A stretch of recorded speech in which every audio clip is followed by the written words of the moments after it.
अस्सलाम वालेकुम, this is me Fiza Riyaz. Programme नया दौर में आपको खुशामदीद कहते हैं।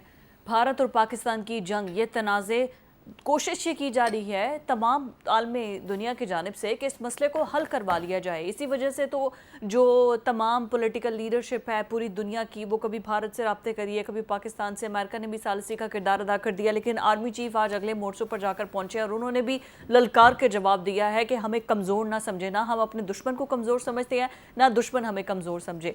अलबत्ता ये गरज बरस और ये सब कुछ तो चल रहा है, लेकिन अभी तक की जो लेटेस्ट सूरत हाल है, जो लेटेस्ट अपडेट है, वो ये है कि पंजाब और कश्मीर के अंदर और इसके साथ KPK के अंदर बहुत ही स्ट्रॉन्ग एक सैंड स्टॉर्म आया हुआ है और अब तो बारिश भी हो रही है। लाहौर के अंदर भी, इस्लामाबाद के अंदर भी बहुत मौसम जो है वो पहले बहुत ज़्यादा आंधी और तेज़ तूफ़ान और इसके बाद जो है सूरत हाल बेहतर हो गई है। तो लेटेस्ट अपडेट तो ये है कि चलें, जंग होती है तो होती रहे, लेकिन मौसम अलबत्ता बड़ा खुशगवार हो गया है। इसी मौसम के ज़रिए जो है, लेकिन हमारी पॉलिटिकल हायरार्की और जो दर्जा हरारत है ना, वो उसी तरह पीक पर है। चाहे वो हमारी फ़ौजी लीडरशिप की क़यादत है, चाहे वो हमारी जो पॉलिटिकल लीडरशिप है उसकी क़यादत है।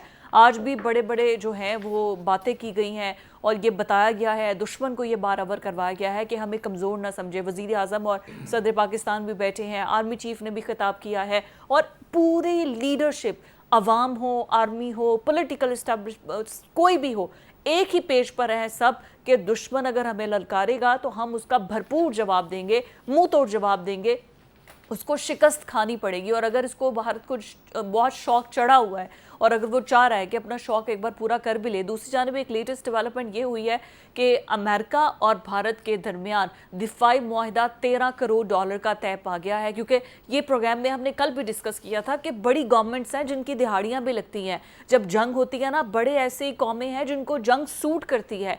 कोई एड की शक्ल में जंग लेता है, कोई हथियार बेच के लेता है, कोई आगे से कोई चीज़ों की ब्लैकमेलिंग करके, कोई उनकी ज़ख़ीरा दोज़ी करके, तो बहुत से लोगों की बहुत सी दिहाड़ियाँ भी लगती हैं। लेकिन जंग, चूँकि पाकिस्तान एक पुरअमन खित्ता है और पाकिस्तान ने हमेशा अमन के लिए कुर्बानियाँ दी हैं, दहशतगर्दी के खात्मे के लिए कुर्बानियाँ दी हैं, तो हम अभी भी अमन का पैगाम ही लेकर आते हैं। यहीं से हम अपने प्रोग्राम का आगाज़ करेंगे। ईसा राना साहब, जुल्फ़िकार राज साहब मेरे साथ मौजूद है। राज साहब, आज आर्मी चीफ भी जो है उन्होंने दौरा किया और बड़ा ललकार के उन्होंने जवाब दिया कि हम कमज़ोर ना समझा जाए। वज़ीर आज़म भी यही यकसुबान है कि हम जो है वो भरपूर जवाब देंगे, लेकिन पहला हमला हम नहीं करेंगे। हम अगर कोई ऐसी हरकत, कोई ऐसी शरारत होती है तो हम उसका भरपूर जवाब देंगे। अब इस फैसले को भी, जो कि मोदी हुकूमत ने किया था, 24 घंटे से ज़्यादा का वक्त गुजर चुका है। आपको क्या नज़र आ रहा है कि आइंदा आने वाले कुछ दिनों में क्या हो सकता है? देखिए जी, मोदी की तरफ से शरारत तो हो चुकी, पानी उसने आपका रोक दिया और हम ये डिक्लेयर कर चुके हैं कि अगर भारत पानी रोकेगा तो ये ऐलान जंग तस्वर किया जाएगा। तो इसका मतलब है भारत ने तो ऐलान जंग कर दिया और जंग कर भी दी। यानी आबी जारहियत को आप जंग समझ लें, ज़रूरी नहीं होता कि वो बम आपके सर के ऊपर मारे। उसने एक बहुत बड़ा एक्ट कर दिया। अब हमारे ऊपर तो वैसे ही फ़र्ज़ है कि उसका हम जवाब दें और हम जवाब देंगे। हमने कहा है कि हम जवाब देंगे। तो पानी का रोक देना, पानी मौत और ज़िंदगी है। राइट। पानी रोक के इंडिया हमें बंजर करना चाह रहा है, हमारी ज़मीनें तबाह करना चाह रहा है, ज़राअत हमारी तबाह बर्बाद करना चाह रहा है। आपकी जो इलेक्ट्रिसिटी पैदा हो रही है हाइडल से, उसको वो ख़त्म करना चाहता है, जो एक सस्ता तरीन सलूशन है। तो पानी बंद होने से नाकाबिले तलाफ़ी पाकिस्तान को नुकसान पहुँचा है और पहुँच रहा है। लिहाजा ये मोदी जंग करे या ना करे, मैं तो ये कहूँगा कि हमें खुद सोचना पड़ेगा कि हमने ये बंदिश पानी की ख़त्म करानी है या नहीं करानी। और हमारे पास चॉइस ही कोई नहीं, फ्रेंकली स्पीकिंग। भारत ने हमारे पास चॉइस ही नहीं छोड़ी। नहीं, वज़ीर आज़म का बयान है ना, वो कह रहे हैं कि दोनों में से कोई फरीक इसको सस्पेंड नहीं कर सकता है। वो नहीं, वो ठीक है, लेकिन उसने तो सस्पेंड कर दिया, पानी भी रोक दिया। अब सवाल ये है कि हमारे पास क्या चॉइस है। राइट। हम कोई इंडिया की वजह से या उसकी इस पानी रोकने की वजह से या उसकी आबी दहशतगर्दी या आबी जारहियत की वजह से हम अपनी नस्लों को भूखा तो नहीं मार सकते। तो कोई अगर आपका पानी रोकता है, तो जैसे हाफिज़ सईद साहब ने कहा या पाकिस्तान के बहुत सारे लीडर्स ने कहा कि हम आपकी सांस रोक देंगे, तो मेरा ख्याल है कि जंग तो हम पे वैसे ही फ़र्ज़ हो गई है। दूसरी रह गई बात रवायती जंग की। मोदी कई दफ़ा गीदड़ बबकियाँ पाकिस्तान को दे चुका, लेकिन उसके अंदर इतनी जरूरत नहीं है। बात वो कर चुका है, अब वो फेस सेविंग चाह रहा है कि किसी तरह मेरी जान छूट जाए, मैं फंस गया हूँ।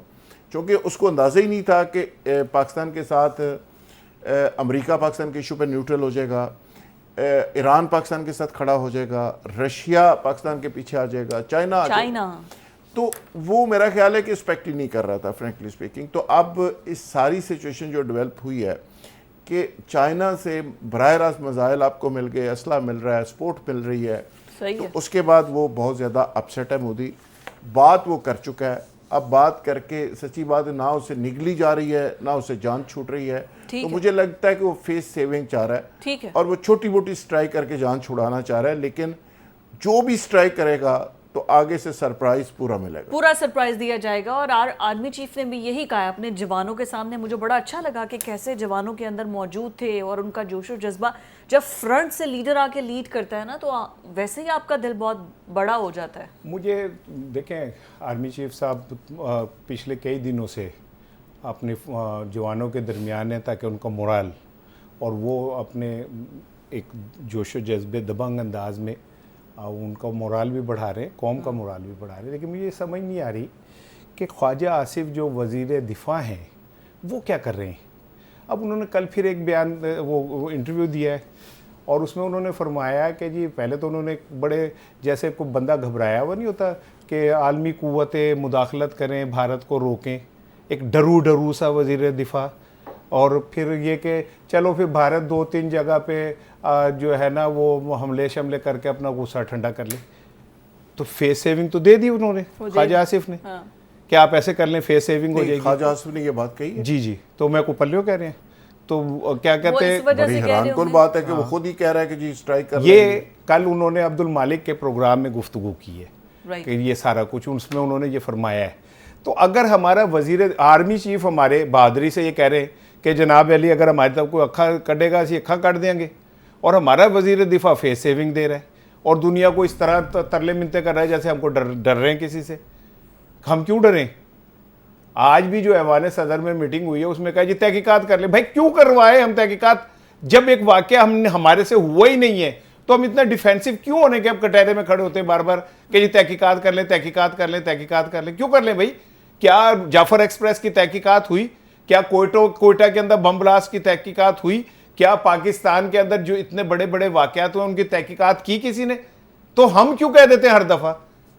हमारे सदर साहब जो अब सदर साहब, इन्होंने तो वो मुंबई अटैक के फौरन बाद अगले मिनट में कहा जी DGISI और वो जाएंगे वहां पे जाके और वजाहत देंगे। भाई क्यों देंगे हम भारत के काने कि हम कर वजाहत दें? मुझे नहीं समझ आ रही लॉजिक की कि हमारे वजीर दिफा साहब क्या कह रहे हैं। और दूसरी बात सुन लें, नहीं आप ये जो बात कर रहे हैं राना साहब कि वो चाह रहे हैं कि आप तहकीकात करवा लें, और ये इसमें कोई मुझे नहीं लगता क्यों करा लें? जाफर एक्सप्रेस अगर हमें कोई डर हो तो हम भाई जाफर एक्सप्रेस की दफा इंडिया ने कहा वो तो मानता ही नहीं है ना, तो हम भी क्यों मान रहे हैं? हम क्यों माने? हम कह रहे हैं कि हमारा दामन साफ है। नहीं तो दामन साफ है तो हमें वजाहतें देने की क्या जरूरत है? दामन साफ है तो अगर हमारा दामन साफ है तो हम क्यों कह रहे हैं बार बार कि जी वजाहत दे दे कि जी यूं कर लें यूं कर। भाई जब हमने किया ही नहीं तो जाफर एक्सप्रेस की दफा भारत ने क्यों नहीं कहा? 10,000 दफा ऐसे मसाजिद में हमारे धमाके हुए, सैकड़ों लोग, अब तक 90,000 के करीब लोग शहीद हो चुके हैं, ठीक है ना? शहीद हो तो भारत ने तो कभी नहीं कहा, तो हम क्यों हर दफा डिफेंसिव हो जाते हैं? क्योंकि हमने भी तो अपने मुंह से कभी नहीं कहा कि इसमें इंडिया मुलविस है। किसने? हमने तो फिर क्यों नहीं कहते? हम इंडिया से कोई अनाज लेके खाते हैं, हमारे बिजनेस है वहां, इंडिया में शुगर मिले हैं, हमारी क्या है हमारी जो हम नहीं बोल पाते?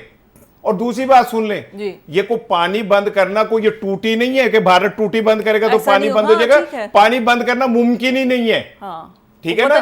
जब आपने पाकिस्तान ताश का मुआहदा वो करके पानी रोकना है ना, तो पता कैसे रुकेगा? आपको कम से कम 20 साल चाहिए वो डैम बनाने के लिए जिनमें वो पानी स्टोर करे, तो फिर पानी रुकेगा। पानी रुकना को टूटी नहीं है कि बंद कर देगा वो ना। भारत पानी बंद किया भारत ने, लेकिन फर्स्ट मई से कहा था, उसने कहा है ना, किया तो नहीं, उसने तो पानी छोड़ा है और बंद कहां किया है? में छोड़ा है। हाँ, तो वो कैसे बंद करेगा? उसकी क्या जरूरत है कि वो बंद कर दे? बंद करने के लिए उन्हें इतने डैम चाहिए, और वो डैम 20 साल कम से कम में बनेंगे जिसमें वो पानी अपना रोकेंगे तो पाकिस्तान में रुकेगा। तो ऐसी कोई बात नहीं है कि भारत को टूटी है जरा बंद करके पानी बंद कर देगा, कोई बंद नहीं किया उसने। और बाकी ये रही, ये मुझे तो अपनी पॉलिटिकल क़यादत की समझ नहीं आ रही कि क्या कर रही है, कि वो इतने बुजदिली का क्यों मुजाहरा कर रहे हैं, इस तरह की क्यों डरू सा जेस्चर दे रहे हैं। हम भारत से क्यों डर रहे हैं, किस बात के लिए डर रहे हैं? और अगर कोई डिप्लोमेसी हो रही है तो क्यों कर रहे हैं भाई? जब हमने कोई किया ही नहीं तो हम क्यों किस बात के डर वो करें?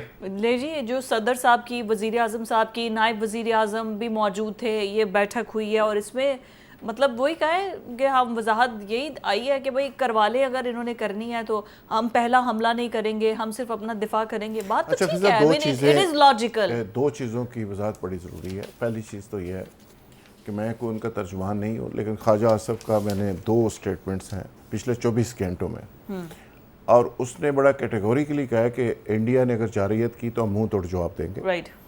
और बड़ा कैटेगोरिकली इंडिया को उसने 2 टोक जवाब दिए, पहली चीज़। दूसरा, बॉर्डर के ऊपर इंडिया ने जब बात की है ना कि हम पानी रोकेंगे, तो बहुत सा पानी वो पहले रोक चुके हैं। वो वहाँ पे उन्होंने बहुत सारे बंद बना लिए, बहुत सारे डैम्स बना चुके, और डैम की सीरीज बनाई है, एक डैम नहीं है, सीरीज बनाई है। और ये ब्लैक एंड वाइट में, और पाकिस्तान इस पर कई अरसे से एहतजाज कर रहा है। अब भी वो करते क्या है कि वो बंद बांध के डाइवर्ट करते हैं पानी को, और जिस पे हमारी ऑलरेडी लड़ाई चल रही है। और ये जो बात उन्होंने की ये बड़ी सिग्निफिकेंट है। इस पे बहुत ज़्यादा पाकिस्तान अगर पानी रोक ही नहीं सकता, पानी रोका ही नहीं, तो फिर ज़ाहिर है एहतजाज किस बात का? फिर पाकिस्तानी रियासत को पागल है कि ये कहते हैं कि जी आप पानी रोकने का मतलब ऐलान जंग है, हम जंग तस्वर करेंगे, आप इसको कर रहे हैं। तो इट मीन्स कि उनका इंतज़ाम भी है और उनके इरादे भी हैं। दूसरी बात, अभी उन्होंने पानी रोका नहीं है, पानी उन्होंने रोक ही नहीं सकते, वो रोक ही नहीं सकते, वो कुछ भी कर ले नहीं रोक सकते। अपने मुल्क में सैलाब लाना है तो रोक लें। पानी की एक खासी बड़ी तादाद उन्होंने डाइवर्ट, वो तो बहुत पहले की हुई है, आपकी की हुई है, वो तो बहुत पहले की और वो मजीद कर रहे हैं। और आप जब इस पे खामोश रहेंगे तो इसका मतलब है आपने उसको एग्री कर लिया, और वो जाहिर है उनको मौका मिल जाएगा। राइट। अच्छा, वैसे ज्यादा बेहतर ये है कि वो पाकिस्तान पे एक्स्ट्रा पानी छोड़ दे, क्योंकि हमने डैम नहीं बनाए हुए, हम तो 6 कनाल नहीं बना सके। मेरा ख्याल है हमारा ज्यादा नुकसान शायद पानी छोड़ने से होगा। एक वक्त था, अब चूंकि क्लाइमेट चेंज की वजह से पानी की वो पोजीशन भी नहीं रही। एक वक्त था जब वो छोड़ा करते थे ना पानी, तो पाकिस्तान में बहुत खौफनाक सैलाब आ जाया करते थे। अब क्लाइमेट चेंज की वजह से पानी की उधर भी मकदार बहुत कम है, आगे भी बहुत कम आता है। आपके दरिया सूख चुके हैं, रावी एक गंदा जोहड़ बन चुका है, गंदा नाला बन चुका है, पानी ख़त्म हो चुका है। तो प्रैक्टिकली वो चीज़ सूरत हाल माजी वाली नहीं रही। जितना पानी उनके पास होता है वो छोड़ के कोशिश करते हैं पाकिस्तान को डिस्टर्ब करने की, और ये उनका बड़ा दरीना ख्वाब है कि वो पानी छोड़ के सैलाब ले आएँ और रोक के वो बंजर बना दें। लेकिन पाकिस्तान इस पर पूरी तरह से रिएक्ट कर रहा है। जहाँ तक बात है कि जो राना साहब ने बात की है कि जी हमें इस पर हर दफ़ा हम क्यों कहते हैं कि जी इसकी तहकीकात कर लें, ये देखिए पाकिस्तान है बास का डिप्लोमेटिक लेवल के ऊपर ना जी, आप पॉइंट स्कोरिंग के हवाले से आप पूरी दुनिया को बताने के लिए कि जी हम इसमें सच्चे हैं, अगर हम पे कोई शक है तो आप इसकी इंक्वायरी करा लें। तो इस पर पाकिस्तान ने गेन किया है, पाकिस्तान को कोई घाटा नहीं पड़ा, पॉलिटिकली पाकिस्तान ने गेन किया है। पूरी दुनिया कह रही है कि पाकिस्तान अगर इंक्वायरी की बात कर रहा है तो आप आगे क्यों हैं? वो इंडिया भाग गया ना इस पर। अगर इंडिया इंक्वायरी मान जाता यूएनओ या किसी ऐसी अथॉरिटी के लिए, तो फिर उस पर प्रॉब्लम हो सकती थी कि इंडिया वहाँ पे ये कर देगा, अपना रसूख इस्तेमाल करेगा। इंडिया तो इस तरफ आया ही नहीं। तो इसका मतलब पूरी दुनिया ये ले रही है कि पाकिस्तान सच्चा है और इंडिया मैनिपुलेट कर रहा है और 2 नंबर तरीके से पाकिस्तान पे इल्ज़ाम लगा रहा है और जंग थोप रहा है। तो ये आपकी डिप्लोमेटिक एक जो मैं समझता हूँ कि एक एक्ट था, इसका फ़ायदा हुआ पाकिस्तान। एक सोशल मीडिया की वेबसाइट है टेलीग्राम, जिसके ज़रिए ये रिपोर्ट मेरे सामने है कि रॉ मुलविस है और उसी ने ये सारा कुछ करवाया है। ये टेलीग्राम पर ये रॉ की ये जो फाइल्स हैं एप्लीकेशन पे, ये कुछ इंटेलिजेंस रिपोर्ट्स जो हैं वो लीक आउट हुई हैं, जिसमें जो रियलिटी है, जो इंडिया ने जो कुछ किया है, जिसमें रॉ मुलविस था, उस सारे ये ऑप्स कैसे ऑपरेट हुआ, किस तरीके से किया गया, अब इस पर इंडिया की कोई वजाहत भी नहीं आ रही है। ना झूठ की, ना सच की, ना क्या। हम लोग तो सब कुछ सामने के सामने ले आए हैं ना, हम तो उनका पूरा नेटवर्क बंदा तक हमने पकड़ लिया रेलवे स्टेशन से, ये सब कुछ हो गया। अब मतलब हम क्या एक्सपेक्ट कर रहे हैं? बीबीसी की जो अब रिपोर्ट आई है ना, हमारी एक्सपेक्टेशन भी ऐसी है जी। बीबीसी की जो रिपोर्ट आई है उसमें भी उन्होंने ये कहा है कि ये फाल्स एक ऑपरेशन था। न्यूयॉर्क टाइम्स ने कह दिया। न्यूयॉर्क टाइम ने तो पहले कहा, बीबीसी की अभी लेटेस्ट रिपोर्ट है Right. जिसमें उन्होंने ये बात की है।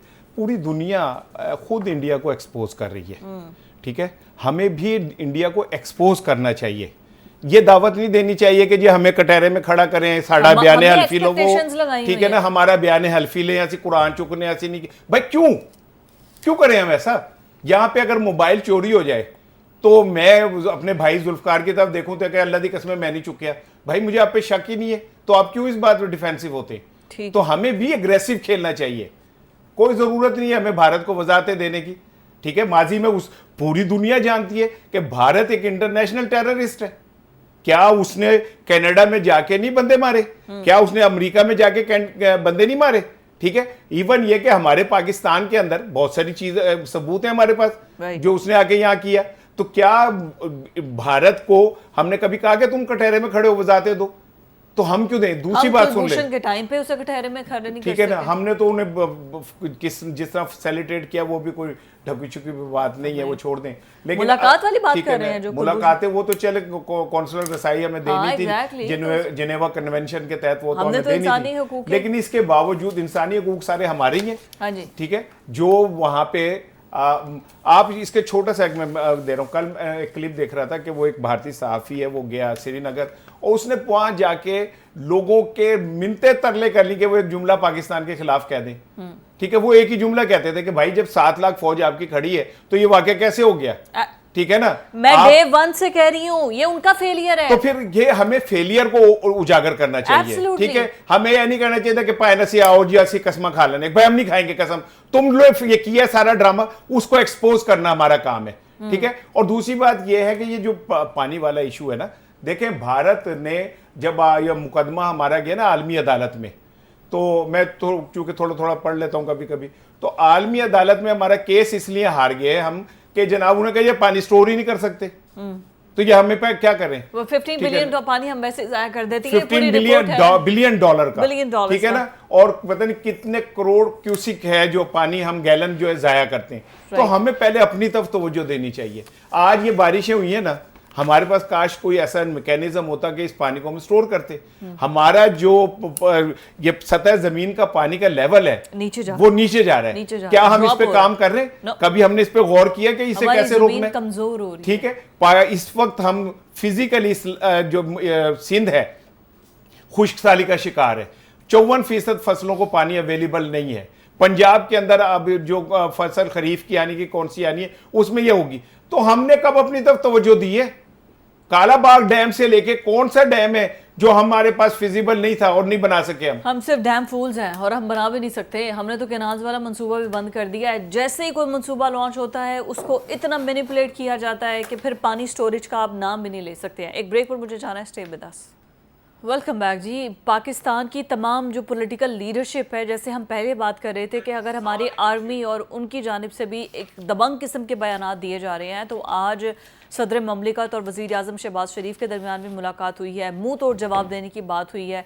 और ये बड़ी अच्छी बात है कि जो तमाम पाकिस्तान की पॉलिटिकल लीडरशिप है वो इस तरह की बातें कर रही है। कल भी जैसे हम बात कर रहे थे कि आसिफ अली जरदारी कहाँ हैं, उनकी जानिब से क्यों नहीं कोई बयान आया, मरीम नवाज इस पर बोल पड़ी हैं। तो आज सदर ममलिकत ने जैसे ही वो रिकवर हुए हैं कोरोना से, उनकी सेहत की वजह से वो काफ़ी टाइम से कॉर्डन ऑफ थे, तो आज उनकी मुलाकात हुई है जिसमें तमाम पार्टी के लोग भी मौजूद थे और ये तबादला ख्याल भी हुआ है। मीडिया टॉक भी की गई है पॉलिटिशियंस की जानिब से, शाहिद खान अब्बासी की जानिब से भी जो है इस पर बड़ी खुलकर इजहार किया गया है। वो गुफ्तगू सुनाते हैं आपको। पता नहीं क्यों ये सियासतदान जब ऑपोजिशन में जाते हैं इनको सब खराबियां समझ आती हैं। उस वक्त ये खुद प्राइम मिनिस्टर थे, तब बलूचिस्तान की हुकूमत का आना जाना, ये खराबियां तब समझ। एनीवेज अभी तो आज जो सूरत हाल है, हम अगर अंदरूनी लड़ाइयों की बात करें ना ही तो ज़्यादा बेहतर है। वैसे जो अगर ऑल पार्टीज़ कॉन्फ्रेंस बुला ली जाती है तो फिर तो जो जेल के अंदर जिसको रखा हुआ है उसको भी बाहर बुलाना चाहिए है। अगर उसका एक ट्वीट से इतनी रीच दे दिया और इतने आगे तक चला गया तो why not he should come. और ऐसी माजी में एग्जाम्पल्स हमें मिलती भी हैं, तो उनको भी बाहर निकाल के ज़रा एक क्लियर किस्म की गुफ्तगू करनी चाहिए। क्यों राज साहब, आपको क्या लगता है? देखिए जी, जंग के ऊपर एक तो इंटरनेशनली बहुत प्रेशर आ रहा है और ईरान ने जो उसमें बात की है, तुर्की ने की है, कतर ने की है और अमेरिका अपनी न्यूट्रल पोजीशन दे रहा है, चाइना ने एक स्टैंड लिया है। तो मेरा ख्याल है कि इंटरनेशनली भी एक इस सारे मामले में दबाव आ गया। बाकी पाकिस्तान के अंदर जो पॉलिटिकल सिचुएशन है, ये बात आपकी दुरुस्त है कि यही मौके होते हैं कि जिसमें आपने यकजहती का इजहार करना होता है। अब जब आपका घर इन ऑर्डर होता है, घर के अंदर आपस में आप ठीक होते हैं, तो दुश्मन को मौका नहीं मिलता। सिंध के अंदर पानी का इशू था तो उसने कैसा वार किया, साथ ही सिंध ताश मुआहदा उसने सस्पेंड कर दिया। उसको पता था कि पानी के अंदर, पाकिस्तान के अंदर पानी का इशू है, लेकिन वो अलग बात है कि हमारी क़यादत ने थोड़ी विजडम दिखाई इसमें कि वक्ती तौर पे उसको सस्पेंड कर दिया। तो चलो सारे लोग ऑन बोर्ड हो गए। तो अभी मेरी इतला ये है कि इस पे बड़ी संजीदगी से सोचा जा रहा है कि इमरान खान को अगर बेल दे के बाहर निकाला जाए और सारी क़यादत मिल के एक इंडिया को मैसेज दे, तो इससे सूरत हाल बिल्कुल तब्दील हो जाएगी। राइट, बिल्कुल बदल जाएगी। अच्छा, तो इसमें कोई शक नहीं कि अभी बीबीसी ने जो एक स्टोरी की है, वो बड़ी ज़बरदस्त स्टोरी है कि जिसमें उन्होंने पाकिस्तान के आर्मी चीफ के हवाले से कहा है कि ये वो शख्स है जो दोनों एजेंसीज का चीफ रहा है, हेड रहा है, और ये वो शख्स है कि जो स्टेज के ऊपर होता है तो इसका स्टाइल और होता है, जो जंग के अंदर होता है तो इसका स्टाइल और होता है, और जो गुफ्तगू कर रहा होता है मीटिंग में तो बड़े धीमे अंदाज में कर रहा होता है। लेकिन जो जंग के अंदर अभी इसकी शक्ल सामने आई है तो पॉपुलैरिटी उसका पीछा कर रही है, यानी उसके पीछे भाग रही है। ये बीबीसी ने आज लिखा है। और पाकिस्तान के बॉर्डर से बाहर भी आसम मुनीर के नाम गूंज रहा है पूरी दुनिया के अंदर। ये बीबीसी ने रिपोर्ट किया है, आप इस पे हंसे ना, ये बीबीसी की रिपोर्ट है, हमारे आर्मी चीफ आप चेक कर लें। तो ये एक बड़े प्राइड की बात है। तो इस पे भी कुछ लोगों को हो सकता है कोई प्रॉब्लम हो, नहीं किसी को कोई प्रॉब्लम और नहीं, क्यों राणा साहब कोई प्रॉब्लम और है पाकिस्तान और इस पे फिजा मैं जरा कंप्लीट कर लूं। तो ये बीबीसी ने आज ये रिपोर्ट किया और इंडिया के अंदर भी सफ़े मातम बिछा हुआ है। जब भी वो ऐसे करके नारा तकबीर कहते हैं ना और गज़वा हिंद की बात होती है तो चीखें निकल जाती हैं उनकी। बिल्कुल ठीक हो गया। अच्छा जी बताइए जी, अगर राणा साहब आर्मी चीफ वाली बात पर भी आते हैं, वैसे नो डाउट मतलब जिस तरीके से वो आए हैं इस पूरी सिचुएशन में, बात इनकी ठीक है कि वो एक पॉपुलर मतलब एक क्रूशल टाइम है, और इसमें फिर जाहिर अगर आपने हिसाब पे काबू पा लिया और आपने फ्रंट फुट से आकर लड़ा तो ऑब्वियसली वो एक मिसाल बन जाएंगे, no doubt about it. ABC में आपको नहीं लगता कि अगर आज सदर पाकिस्तान बैठे थे तो प्राइम मिनिस्टर बैठे थे तो there should be somebody from the opposition side जो कि एक मैसेज दे कि भाई हम तमाम पाकिस्तान की सालमियत पे, और इमरान खान से बेहतर क्या ऑप्शन है? वैसे तो ये दोनों उसके साथ बैठना चाहते, ओ ही नहीं बहनता इन्हों दे नाल, चले ठीक है ना, वो उनके साथ बैठना पसंद नहीं करता। पाकिस्तान के नाम पे तो सुन बैठ लेना, सकते तो हैं। पाकिस्तान की सालमियत इन दो लोगों से थोड़ी है, वो तो 24 करोड़ लोगों के साथ है। अच्छा, ये दो लोगों के साथ तो आज भी इन्होंने मोदी का नाम लेके कोई बात नहीं की। आपके मेरे फैसले लेने इन दो लोगों ने है। ओहो लेने हैं, वो हमारी बदकिस्मती है ना। अच्छा। इसीलिए तो पाकिस्तान का यह हाल है कि वो लोग फैसले ले रहे हैं जो कैपेबल नहीं है फैसले लेने के, जिनमें सलाहियत नहीं है फैसला लेने की, ठीक है ना। इसीलिए तो पाकिस्तान की बदकिस्मती शुरू हुई है। और अगर पाकिस्तान ने, देखें मेरी एक बात याद रखिएगा, अभी जुल्फकार राहत आर्मी चीफ साहब के हवाले से कह रहे थे, वो हमारे आर्मी चीफ हैं, हमारे सिपह सालार हैं, ठीक है। अगर वो हम पाकिस्तान की नुमाइंदगी गैरत की करेंगे तो ये एक अच्छी बात है, उन्हें करनी चाहिए, बिकॉज वो हैं हमारे आर्मी चीफ, तो उनकी जिम्मेदारी है कि वो ये सब कुछ करें। लेकिन where is our president, where is any one single statement, where is our prime minister, वो कहाँ है? और दे तो रहे हैं बयान आज मुलाकात छोड़ देना, बात तो मेरी पूरी सुन लिया करें मैडम। मैं जो बात कह रहा हूं वो बात तो कहने दे। परसों ही DGISPR की प्रेस कॉन्फ्रेंस में साफी ने सवाल किया कि जनाब आप वो इतना अच्छा परफॉर्म कर रहे हैं, हमारे आर्मी चीफ कर रहे हैं, वजीर आजम साहब कहाँ हैं? ये कोई परफॉर्मेंस नहीं है कि वो एक इजलास की सदारत कर ली, फोन से लिया, उन्हें आके फ्रंट के, वो मैं तो चाह रहा था कौन से खिताब करें। अच्छा। और खड़े होकर कहें कि हाँ हम ये ऐसे कर लेंगे, ये वैसे कर लेंगे। अब आ जाए एक और पॉइंट की तरफ, देखें वक्त की ज़रूरत ये है कि आप इमरान खान को जेल से बाहर निकालें, उनको कहें कि आप पूरी दुनिया में पाकिस्तान का केस लेके जाएं, जाके लड़ें, लोगों को बताएं, वो एक he is the credible person, उनके ऊपर लोगों का ट्रस्ट है, बैनुल अक़वामी दुनिया का ट्रस्ट है, उनका कद काठ इतना है कि उनकी बात को सुना जाएगा। इस वक्त हमें जाती गोश्त से बाहर आ जाना चाहिए। किस बेस पे? मतलब फॉरेन मिनिस्टर थोड़ी है वो कि वो पूरी दुनिया में किस बेस पे? तो देखिए बेस कौन सी है पाकिस्तान में? अगर आप बेस पे आए तो मैं कहना नहीं चाह रहा कि ये सब कुछ बेस पे हो रहा है, जो कुछ भी पाकिस्तान में हो रहा है, ये जो वजीर आजम, ये हुकूमत, ये सब कुछ बेस पे है। जो कुछ सिस्टम चल रहा है, अब सुन लें, आज रजिस्ट्रार सुप्रीम कोर्ट ने उसमें 190 मिलियन पाउंड के अंदर इमरान खान की उस पे ना अपील पे क्या जवाब दिया सुप्रीम कोर्ट को? उन्होंने कहा जी 2025 में अपील लग ही नहीं सकती। सुप्रीम कोर्ट ने कहा जी क्यों नहीं लग सकती? उन्होंने कहा पायन 279 केसेस हैं सजाए मौत के अपील के, 200 के करीब हैं वो जो उम्र कैद और लंबी कैद वाले, इस लिहाजा इनकी नहीं लग सकती। ठीक है, अब ये एक सिस्टम है जिसमें एक शख्स की अपील को ये कह दिया गया कि 25 में तो सुनेंगे ही नहीं, चलो जी आप अगले साल। और मैं आपको बताऊं, आज अगर फैसला हो जाए ना ऊपर से कि इमरान खान के केस माफ कर दें, आज ये अपील भी लग जाएगी, शाम तक फैसला भी हो जाएगा। यही नवाज शरीफ थे ना जिनको सुप्रीम कोर्ट ने मुतफिका फैसला दिया था। ठीक है, और वही सुप्रीम कोर्ट थी ना जिसने बायोमेट्रिक घर भेज के करवा के कहा था जी पैंसा माफ करो, गलती हो गई, सब कुछ हो गया। ये सिस्टम है। तो बेस की बात ना करें, पाकिस्तान में सब कुछ बेसलेस है। ठीक है, बेस सिर्फ एक ही जगह है जो खवातीन के पास है, जो चेहरे पे लगा लेती हैं, अदरवाइज पाकिस्तान में कोई बेस नहीं है। नहीं जी, पाकिस्तान में कोई बेस नहीं है। चले, एक खवातीन के पास तो बेस मौजूद है ना, जिस बेस के ऊपर हो सकता है कि इमरान खान को बाहर निकाल दें। अलबत्ता अगर एक क्लियर कट मैसेज देना है तो इस वक्त शायद वक्त की ज़रूरत है कि ऑल पार्टीज कॉन्फ्रेंस बुलाई जाए और उसमें फिर पीटीआई की जो सही रूह है उसके बानी को शामिल किया जाए ताकि उनका एक क्लियर कट मैसेज अवाम के सामने आए। एक ब्रेक के बाद वापस आते हैं।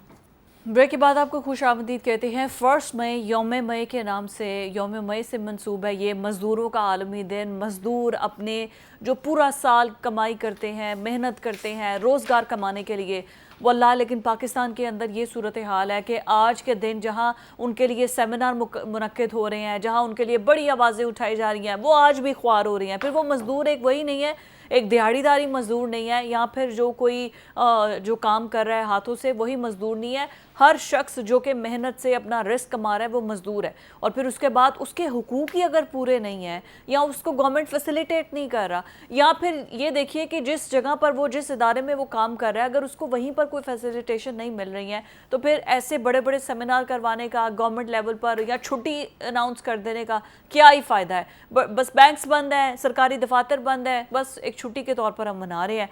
राहत साहब, ये यौम मई, इसकी रूह 1 मई, ये जो मुनासिब कर दिया हमने मज़दूरों से, मज़दूर तो आज भी ख्वार हो रहे हैं। किसी को नौकरी नहीं मिल रही, किसी को कोई मसला है, किसी को कोई मसला है। आज आके अगर हमारा जो वेज है वो अगर 32,000 है तो 20,000 से ऊपर देने को तैयार नहीं है।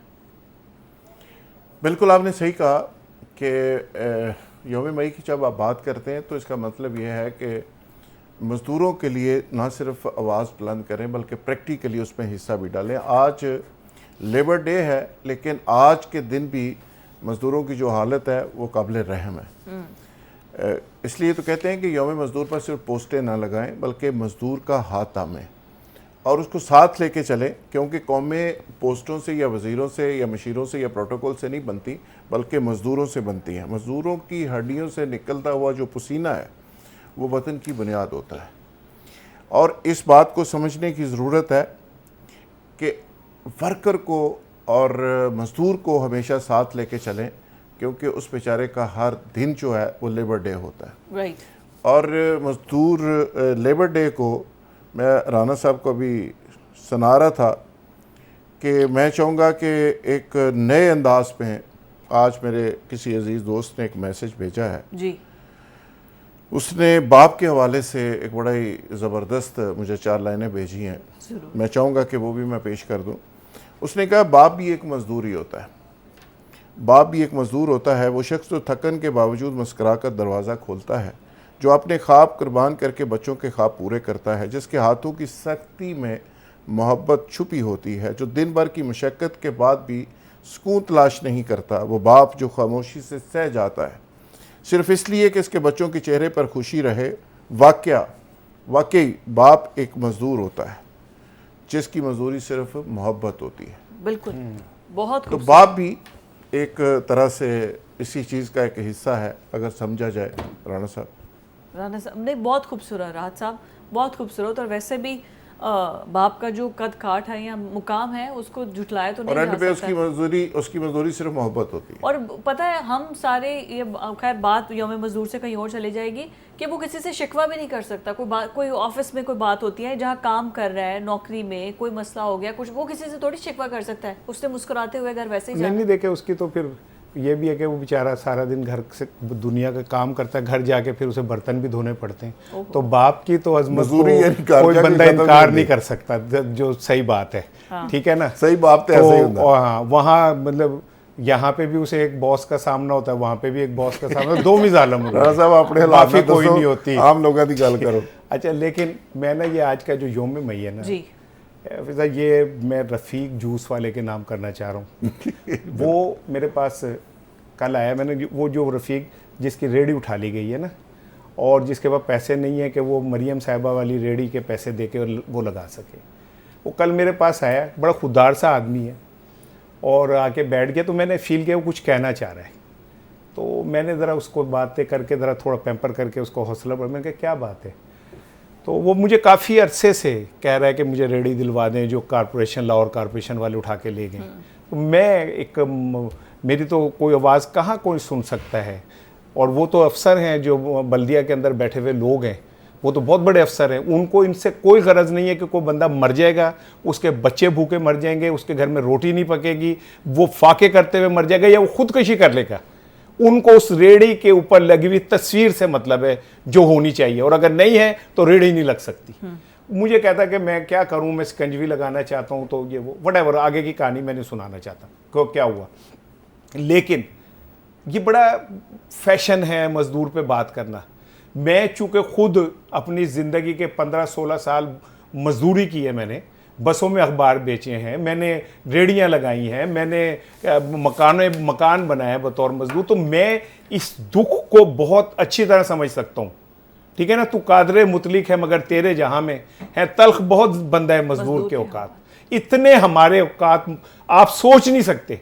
मुझे ये जो मुझे अंदर एग्रेशन आता है, अक्सर लोग कहते हैं मैं इतना गुस्से में क्यों आता हूँ, इसलिए आता हूँ कि जब मैं अपनी आंखों के सामने लोगों को भूखा मरते, लोगों को 2 रोटी के लिए जलील होते हुए देखता हूं, और दूसरी तरफ उनके ऊपर रहनुमाई का दावा करने वालों को उस गाड़ी में बैठते देखता हूं जो 2 घंटे पहले जिसका एसी ऑन हो जाता है।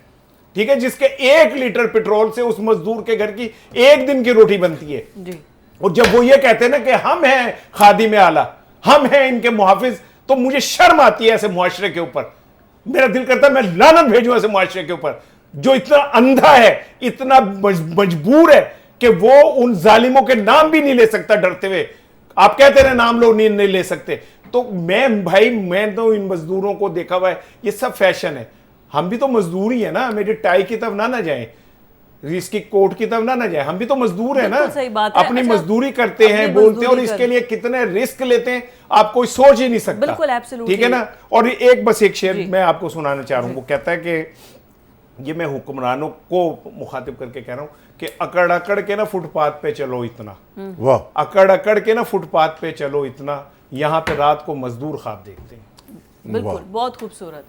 तो इसी से मिलता जुलता जी राना साहब की बात को आगे बढ़ाते हुए, शेर सुनाएं आप। सो जाता है फुटपाथ पर अखबार बिछाकर, सो जाता है फुटपाथ पर अखबार बिछाकर, मजदूर कभी नींद की गोली नहीं खाता। बिल्कुल सही बात है राना साहब। कोई यहाँ पे शेर व शायरी का मुकाबला हो रहा है, कोई आप? अच्छा, नींद की गोली तो हमारे हुक्मरान भी नहीं खाते, उन्होंने भी नींद आ जाती है। ठीक है ना, असल चीज ये है। नहीं, सुन लेना, मेरी बात सुने, मुझे एक बात बताएं, मजदूर तो वो भी है जो जिसकी गंदुम नहीं खरीद रहे, जिसने दिन रात सुबह शाम, ठीक है, मजदूर तो वो भी है, उसकी तो गंदुम नहीं खरीद। बिल्कुल ठीक कह रहे हैं, मजदूर तो वो डॉक्टर भी है जिसको आपने 3 दिन पहले वो लड़की लेडी डॉक्टर जिसकी माँ ने उसको मसीहा समझ के MBBS कराया था ना, और आप वो भी मजदूर है ना, वो किसी हॉस्पिटल में काम करते हैं सुबह दोपहर शाम। मैंने उनको मतलब नाइट ड्यूटी करने वालों को देखा है कि वो भागते फिर रहे होते हैं। ठीक है, उनमें अच्छाई और बुराई दोनों चीज़ें, उनमें इंसानी जज्बा कम हो सकता है, ज़्यादा हो सकता है, इट इज़ डिबेटेबल, लेकिन मजदूर तो वो भी हैं। तो मजदूर, और ये जो हमने एक खुद को धोखा दिया है ना जुल्फ़िकार राहत कि वो गोली नहीं खाता, हॉस्पिटल्स में और हो जाते कौन है कि कौन है जिन्हें शुगर हो जाती है, कौन है जिन्हें एक मिनट थका हुआ इतना होता है। नहीं, वो अलग चीज है। आप सियासतदानों को पूछ लेना, वो भी कहेंगे हम मजदूर हैं, हम तो आपकी खिदमत बात के लिए ये बैठे हुए हैं। कि डिप्रेशन जो है जी, जब आपके सामने आपकी बेटी जवान हो रही है और उसके लिए आपके पास जहेज के पैसे ना हो, जब आपका बेटा इसलिए स्कूल से उठ जाए कि आप फीस ना दे सकते हो, जब आप घर की लाइटें इसलिए बंद कर दें कि आप उसका बिल नहीं दे सकते हो, जब आप अपनी बीवी के गहने बेच दें, जब आप 2 की जगह 1 रोटी खाने शुरू कर दें, तो केड़ा मजदूर है जिन्हों रात नींद आ जाएगी भाई? नहीं आ सकती नींद। और ये निजाम, ये सिस्टम, ये इस सिस्टम के ठेकेदार, इसके ऊपर बैठे हुए चमकते चेहरे वाले, रोशन पेशानी वाले लोग जो हैं वो कातिल हैं, मुआशी कातिल हैं इस सिस्टम के। करोड़ों लोगों के मुआशी कातिल हैं। हम उन दहशतगर्दों को तो बुरा कहते हैं जो बम मार के बंदों को मार देते। हम इन दहशतगर्दों के खिलाफ बात नहीं कर सकते जिनकी मुआशी पॉलिसियों और लूट मार की वजह से लोग भूखे मर जाते हैं, जो मुआशी दहशतगर्द है। और फिजा बात सही है कि मुआशी दहशतगर्द उन दहशतगर्दों से ज़्यादा खौफनाक है, और इसमें कोई शक नहीं है। इस्तिसाली निज़ाम और ये ज़ालमाना निज़ाम और इस निज़ाम के परवरदा किसने बनाया? ये सारे मिल के आम आदमी के खिलाफ यकीन करें, ये जुल्म करते हैं, इत्तेहाद किए हुए हैं, इकट्ठे आपकी हैं। सैलरी से गवर्नमेंट टैक्स करता है, सैलरी स्लैब्स हर साल नीचे से नीचे होती जा रही हैं कि 50,000 से भी हम नीचे वाले हैं, उनको भी आप घर से निकलती हमें हैं, वापस घर क्या से मिल रहा है? निकल के गाड़ी स्टार्ट करती हैं, वापस क्या मिल इवन रहा है? सुबह नाश्ता करती है टैक्स, अंडा चीज़ मंगाती पे। टैक्स, ब्रेड मंगाती टैक्स, पानी लेते हैं, दूध, चाय, वहां से टैक्स मैं शुरू होता जुल्फकार, है। मेरा फिर चूंकि गाड़ी स्टार्ट करते हैं, फिर आम फ्यूल लोगों का से- टेस्ट, फिर दफ्तर पहुंचते तक 50,000 टैक्स आम लगता है। लोगों से इंटरेक्शन मेरा ज़्यादा है। मैं ना खुदा को गवाह करके कह रहा हूँ, कोई एग्जैजरेट नहीं कर रहा। कल मैं बाज़ार में था, इतना खूबसूरत बच्चा, इतना खूबसूरत बच्चा कि मैं बता नहीं सकता। और उसने ना वो 40-40 रुपए के निमको के पैकेट एक पेज पे ऐसे रखे हुए थे, और उसको वो कहना नहीं आ रहा था। उसने मुझसे कहा निमको लेंगे आप? मैंने उसकी तरफ गौर से देखा तो मेरे ज़हन में है कि ये बच्चा क्यों नहीं भाई किसी महल में बैठ स्कूल में जा सकता, सकता, क्यों ये नहीं किसी पढ़ अच्छे स्कूल क्यों नहीं जा सकता, 100%। ये अच्छे कपड़े क्यों नहीं पहन सकता, इसका कसूर क्या है? यस, ये मुमलिकत खुदा दादे पाकिस्तान के अंदर आइन इसकी कोई इज्जत नहीं देता, सिर्फ उन लोगों की इज्जत देता, उनके बच्चों की जो पाकिस्तान का पासपोर्ट उठा के फेंक देते और फिर जब चाहे पाकिस्तान में आके बैठ जाते। जिस बच्चे का कोई हक नहीं इस निजाम पे, इस बच्चे की कोई इज्जत नहीं इस सिस्टम के अंदर। पता नहीं किस मां का लखते जिगर था वो वक्त जब उसे अपनी आगोश मदर के अंदर बैठना चाहिए, उस टाइम वो बाहर निकल के वो निमको बेच रहा था कि इस सिस्टम को मैं रोना नहीं रोऊंगा तो कौन रोएगा? इस सिस्टम के ऊपर हम बात नहीं करेंगे तो कौन करेगा? बिल्कुल सही बात है। और ये सिस्टम इतना क्रिपल हो चुका है, लेकिन ये सिस्टम बनाने वाले, ये सब कुछ ऑपरेट करने वाले वही चेहरे हैं, वही सब लोग मौजूद हैं, सबको पता है, सब जानते हैं कि क्या क्या हो रहा है यहाँ पर, लेकिन चेंज करने को कोई तैयार नहीं है। अगर हमें चेंज लाना है तो उसके लिए बहुत ज़रूरी ये है कि हम खुद अपने तौर पर, इनफरादी तौर पर अपने इर्द गिर्द एक दूसरे का ख्याल रखें जो आपके अंडर काम कर रहे हैं। आज के प्रोग्राम से इतना ही। अल्लाह हाफ़िज़।